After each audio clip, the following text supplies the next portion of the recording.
Benign prostatic enlargement की जो आजकल एक लेटेस्ट ट्रीटमेंट स्ट्रेटजी आई है, जो कि सर्जरी और मेडिकल मैनेजमेंट के बीच का रास्ता है।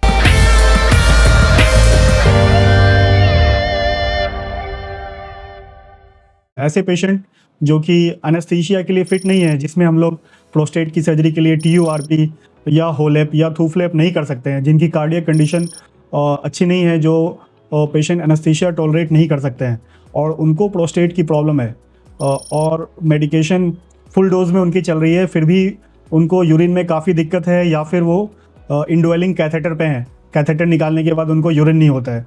तो ऐसे लोगों में इनका प्रोस्टेट का मैनेजमेंट काफ़ी ट्रिकी हो जाता है, क्योंकि हम लोग इसमें सर्जरी नहीं कर पा रहे हैं, क्योंकि पेशेंट उतना फिट नहीं है कि सर्जरी कर सके। तो मिनिमल इन्वेजिव मेथड में एक ट्रीटमेंट स्ट्रेटजी है जो कि काफ़ी लेटेस्ट है, जो इन सब पेशेंट के लिए काफ़ी इफ़ेक्टिव है। ऐसे ये स्ट्रेटजी है प्रोस्टेट आर्टरी एम्बोलाइजेशन।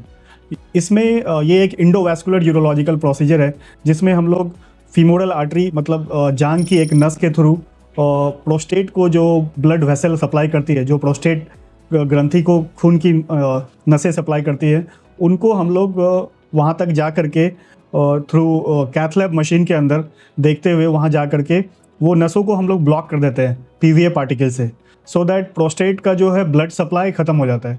जब ये नसें ब्लॉक हो जाती है तो धीरे धीरे प्रोस्टेट को ब्लड मिलना बंद हो जाता है, तो वो श्रिंक होने लगता है। 1 से 1.5 महीने के अंदर प्रोस्टेट का साइज़ डिक्रीज़ हो जाता है और पेशेंट को इम्प्रूवमेंट नज़र आने लगता है। ये काफ़ी इफेक्टिव प्रोसीजर है। इसमें कोई स्पाइनल या जनरल एनेस्थीसिया की ज़रूरत नहीं होती है। लोकल एनेस्थीसिया में इसको कर सकते हैं और पेशेंट सेम डे घर जा सकता है और इसमें रिस्क काफ़ी कम है as compare to normal procedure जिसमें एनेस्थीसिया की ज़रूरत होती है।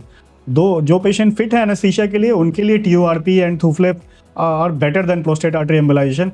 लेकिन वो लोग जिनको हम लोग ये सर्जरीज ऑफर नहीं कर सकते हैं, उनके लिए प्रोस्टेट आर्टरी एम्बोलाइजेशन एक बहुत ही बढ़िया विकल्प है।